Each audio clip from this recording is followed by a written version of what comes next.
K upon V. ठीक है, this K is the proportionality constant. So PV equals to constant.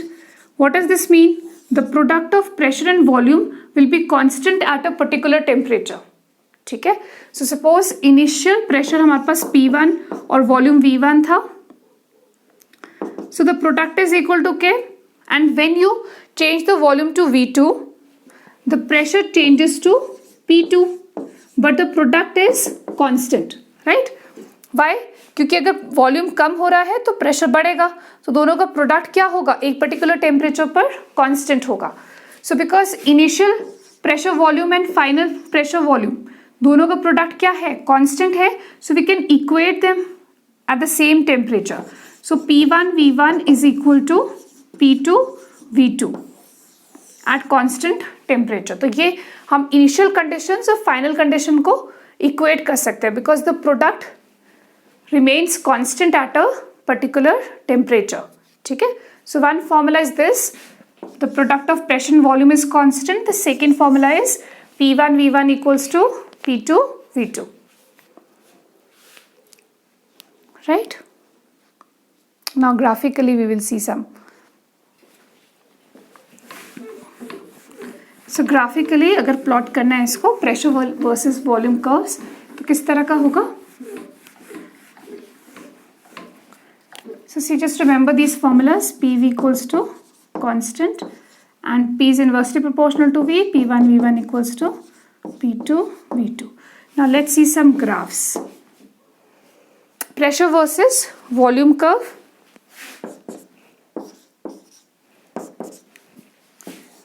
Then PV versus volume or pressure we can plot. PV versus V or P. ठीक है. Let's take pressure. So what kind of a graph is expected? Pressure versus volume. Pressure versus volume. ठीक है, देखो किस तरह के curves बनेंगे. PV versus P है या PV versus V है. ठीक है, then we can plot one more. P versus 1 by V. Now from here you can see pressure is inversely proportional to volume. So volume increase करेगा तो pressure क्या होगा, decrease करेगा. ठीक है, so it is like a hyperbolic curve, rectangular hyperbolic. So when the volume is low, pressure is very high. ठीक है, इस पॉइंट पे वॉल्यूम क्या है, लो है, तो प्रेशर बहुत हाई है. और जैसे जैसे वॉल्यूम बढ़ता जा रहा है pressure decreases. Then pressure versus 1 by V. See, pressure is directly proportional to 1 by V. अगर हम प्रेशर वर्सेस V करते हैं तो इनवर्सली प्रोपोर्शनल है, लेकिन अगर हम 1 upon V को प्लॉट करते हैं so pressure is directly proportional to 1 upon V. So because it is directly proportional we get a linear graph. ठीक है, straight line graph. It is directly proportional to 1 by V.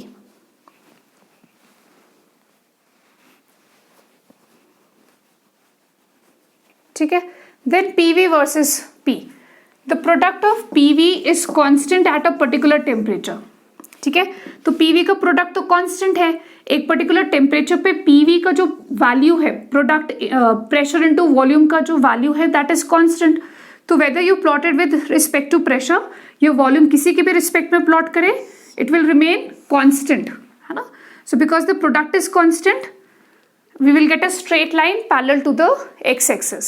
The value of PV remains constant at a particular temperature. Remember, all these curves are drawn at constant temperature, so they are also called as isotherms. Constant temperature condition पे जो curves होते हैं they are termed as isotherms. So all these curves are plotted at constant temperature conditions.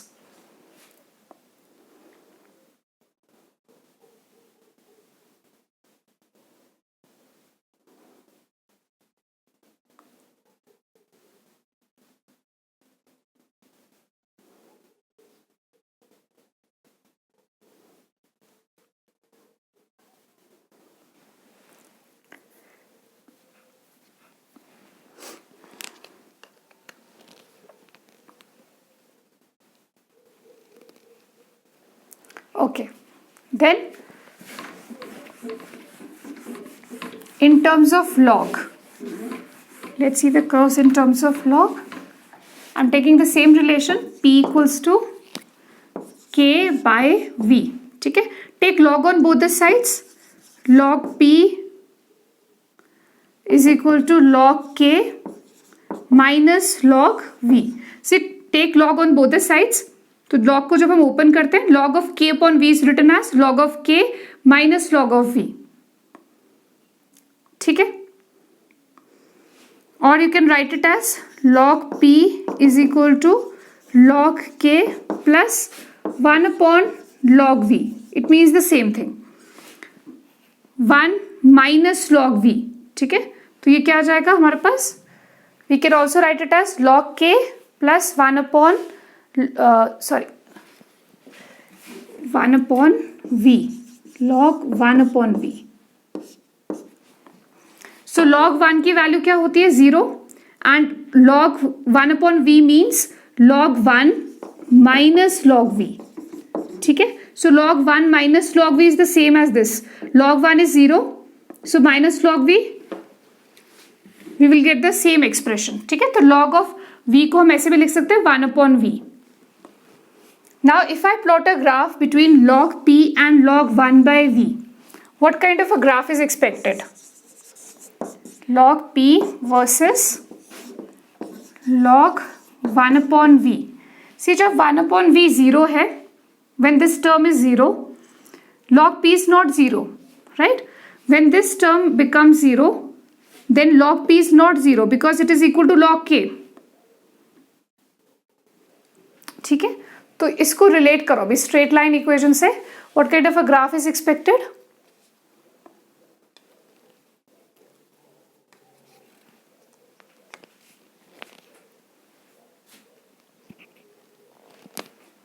ठीक है, we'll get a straight line graph but not starting from the origin, because when log 1 by V is 0, log P is equal to log K. तो ये किसके equal है? log K के. ठीक है, so when 1 by V log 1 by V is 0, log P is equal to log K. So this is the intercept on the y-axis. It is equal to log K.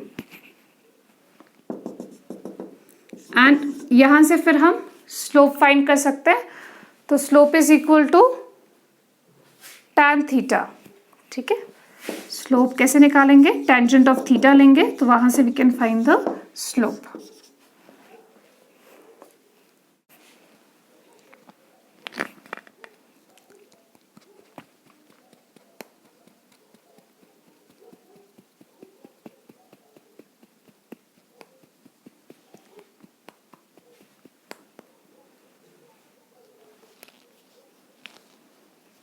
I hope this much is clear. Then there is a question on temperature. Graph temperature से जब relate करते हैं, 2 different temperatures पे आपको curves दिया है and you have to identify the relation between the temperature. Like suppose they give you the pressure volume curve. Pressure volume curve दिया है और आपको 2 temperatures दिए हैं, जैसे T1 and T2. Suppose this is the lower one is T1 and the upper curve is at temperature T2. So you have to find the relation between T1 and T2, meaning which one is greater and which one is smaller. So we have PV curve, but ये 2 different temperatures पे दिया है. ये temperature T1 पे curve है, ये temperature T2 पे curve है. And they'll ask you what is the relation between T1 and T2. So tell me which one is greater, T1 is greater or T2?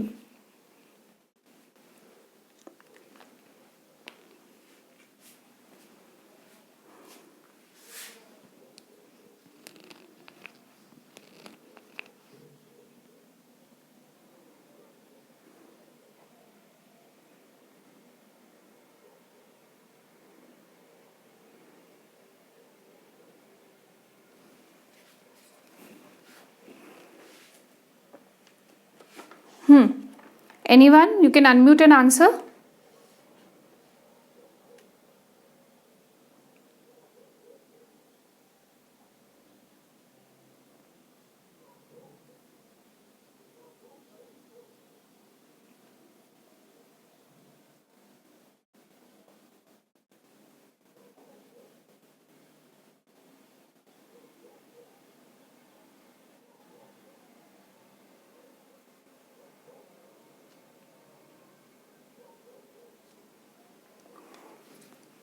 See the one which is away. Normally इसको ऐसे कर सकते हैं, जो origin से दूर है, ठीक है, वो हायर टेम्परेचर होता है. So here T2 is greater than T1. और मोर प्रिसाइज एक और तरीका सिंपल क्या होता है, when you study the other laws you can keep one of the terms constant. You can relate either pressure with temperature या volume with temperature. ठीक है. अब जैसे हम वॉल्यूम को टेम्परेचर से रिलेट करें, जब हम बाकी लॉस कर लेते हैं, जैसे चार्ल्स लॉ हमने कर लिया, तो हमें पता है V is directly proportional to T. So keeping P constant, so you can take a curve with a P is constant. So इस पूरे लाइन में P कांस्टेंट है and you can compare the corresponding volume. इसके corresponding volume ये है V1, इसके corresponding volume ये है V2 and we can see V2 is greater than V1. Volume इधर को इंक्रीज कर रहा है, तो हायर वॉल्यूम के कॉरेस्पॉन्डिंग जो टेम्परेचर होगा दैट विल बी हायर. ठीक है, because V is directly proportional to T at constant temperature. So भी जब हम और कर्व्स कर लेंगे, so you this will be clear. और जब लॉज आप पढ़ लोगे, सो देन यू नो कि volume is directly proportional to temperature but P has to be kept constant. Likewise, you can also relate P with temperature keeping V constant. So pressure is also directly proportional to temperature keeping V constant. So अगर हमने V को constant लिया, ठीक है, तब भी हम इसको relate कर सकते हैं. Like we have these two curves. So in order to keep V constant, we can draw a line like this. यहाँ पर volume constant है, ठीक है, इन दोनों points पे volume is constant and then you can compare the corresponding pressures. Here the pressure is P1, here the pressure is P2. ठीक है, और टेम्परेचर T1 पे जो प्रेशर है वो कैसा है, लोअर है. टेम्परेचर T2 के कॉरेस्पॉन्डिंग जो प्रेशर आ रहा है इस पॉइंट पे, वॉल्यूम तो कांस्टेंट है, ठीक है, and this curve is at temperature T2, तो इसके कॉरेस्पॉन्डिंग प्रेशर कैसा है, higher. So that means T2 should be greater than T1. So either keeping the volume constant or keeping the pressure constant, we can compare the other two variables like temperature pressure को relate कर सकते हैं या volume temperature को. किसी एक को constant ले लेंगे और बाकी दो को compare करेंगे, right? So when you study the Gay-Lussac's law, so then we know P is directly proportional to temperature. Charles' law, V is directly proportional to temperature, keeping the other variable constant. So then we can come to know higher pressure corresponds to higher temperature. Likewise, अगर volume जहाँ पर higher है उसके corresponding जो curve है that corresponds to higher temperature. ठीक है, समझ आ रहा है ये? So अभी थोड़ा सा जब बाकी लॉस करेंगे तो और ज़्यादा क्लैरिटी आ जाएगा.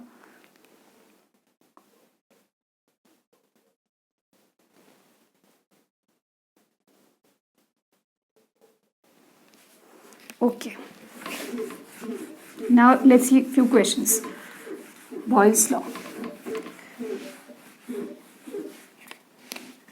Suppose suppose the pressure of a gas at a particular temperature is 3 atmosphere when the volume of the container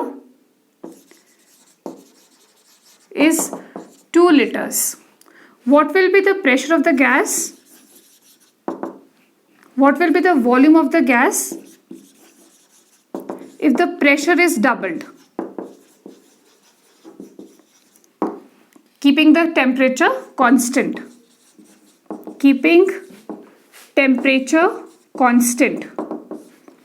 So the pressure of a gas is 3 atmosphere when the volume is 2 liter. ठीक है, volume of the container is 2 liter. What will be the volume of the gas if the pressure is doubled? Keeping the temperature constant. So जब भी लिखा है ना temperature constant, so that indicates it is Boyle's law. So then you have to use simple P1 V1 equals to P2 V2 relation.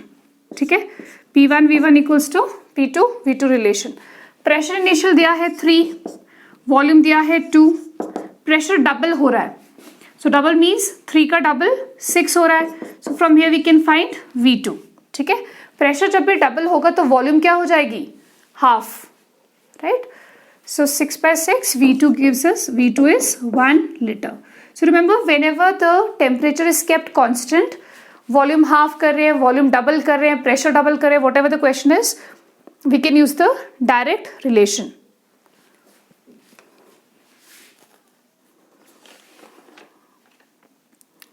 Okay. Then another important point is, first we'll do the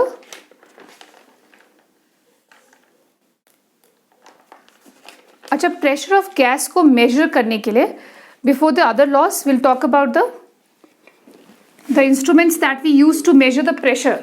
ठीक है, pressure of gas को measure करने के लिए कौन सा instrument हम use करते हैं?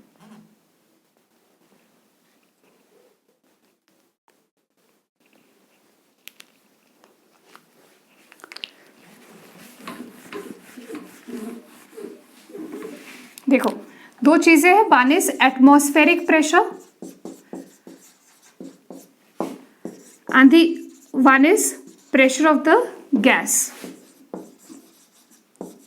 ठीक है, so in order to measure the atmospheric pressure the instrument that we use is called as barometer. ठीक है, what is the instrument to measure the atmospheric pressure? It is called as barometer. And to measure the pressure of gas, individual pressure of a particular gas, ठीक है, एक individual gas का pressure अगर measure करना है तो जो instrument use करते हैं that is called as manometer. तो pressure of a gas is measured in terms of by an instrument called as manometer, and to measure the atmospheric pressure we use barometer. ठीक है, now first we will look at the manometer and then the barometer. So manometers जो होते हैं जिससे हम gases के pressure measure करते हैं, usually they are of two types. One is open end the other is closed end manometer. ठीक है, manometer is a device which is used to measure the pressure of a gas. So how does it look like? There is a bulb which is connected to a U-shaped tube, and this U-shaped tube has a shorter limb. इसका एक छोटा limb होता है और एक longer limb होता है. ठीक है, एक छोटा पार्ट है और एक लॉन्गर पार्ट है. एंड ये जो एंड है this is open, one of the end is open. ठीक है, the gas is filled here, usually in the bulb the gas is filled, और यहाँ पर क्या होता है? Mercury. Mercury is filled in the tube. So the end is open, we call it as open end manometer. Similar type का दूसरा है, you have this gas bulb connected to a U-shaped tube, again shorter and longer limb, but जो इसका longer limb है that is closed. ठीक है, तो gas is usually filled in the bulb, और इस तरफ यहाँ पर mercury present होता है as a liquid in the manometer, but the end is usually closed.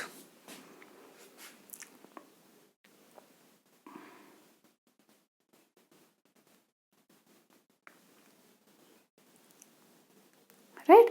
So how does it work? Now how does this manometer work? See, यहाँ पर ये जो गैस के molecules हैं, they will exert pressure on this mercury column. ठीक है, these gas molecules they exert pressure on the mercury column. Likewise इधर भी क्या है? इस तरफ because the end is open, so atmospheric pressure is also acting on this mercury column. ठीक है, so how do we find the pressure of the gas? If the pressure of the gas is greater than the atmospheric pressure, ठीक है, अगर gas का pressure, यहाँ इस तरफ gas है वो प्रेशर एक्सर्ट कर रहा है मर्करी कॉलम पर, और उस तरफ एटमॉस्फेरिक प्रेशर है वो भी एक्सर्ट कर रहा है. अब दोनों में से जो ज्यादा होगा उसके हिसाब से मर्करी का कॉलम शिफ्ट करेगा. ठीक है, सपोज अगर गैस का प्रेशर ज्यादा है तो मर्करी का कॉलम किस तरफ शिफ्ट करेगा? Towards this side. So let's assume the first case, if the pressure of the gas is more than the atmospheric pressure, there will be a shift in the mercury column. So suppose the mercury column shifts to this side. ठीक है, ये आपका mercury column shift है. So this is the increase in height of mercury column. Right? This is the increase in height of mercury column. So we will consider 2 points at the same level point A and B, ठीक है। तो इन दोनों points पे जो pressure है वो हम consider कर रहे हैं। तो pressure at point A should be equal to pressure, same level पे प्रेशर क्या होता है, इक्वल, ठीक है। तो इन दोनों पॉइंट्स पे हम प्रेशर कंसिडर कर रहे हैं। पॉइंट ए पे प्रेशर किसकी वजह से है, गैस की वजह से। पॉइंट बी पे प्रेशर किसकी वजह से है, atmospheric pressure plus the pressure due to height, pressure due to height of mercury column. तो इस केस में हम क्या करेंगे, गैस का प्रेशर जो होगा that will be equal to atmospheric pressure plus due to this mercury column, the pressure exerted due to this mercury column that is equal to the height of the mercury column, ठीक है। pressure due to the height of mercury column. So the pressure of the gas is equal to atmospheric pressure plus due to the height of mercury column. Just see if you've understood.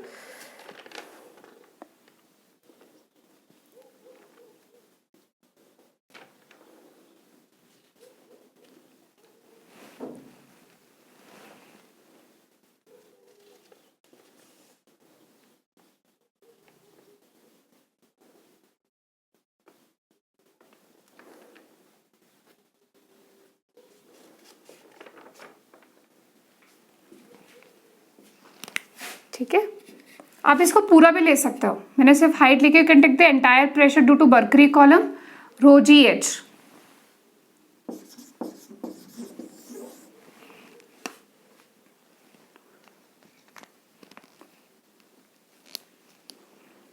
Usually the pressure the gas is given in terms of centimetres of mercury. अगर centimetres of mercury की term है तो हम सीधा height की वजह से pressure ले सकते हैं, ठीक है।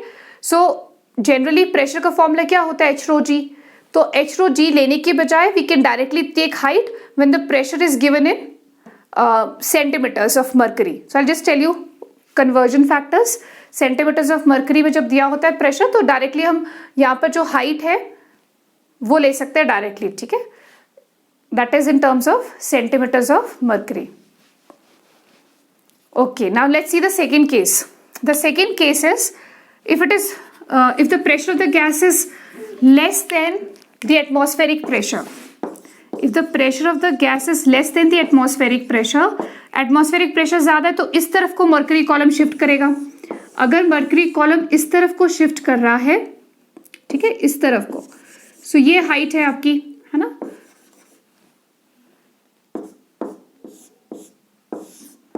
Just drawing an approximate.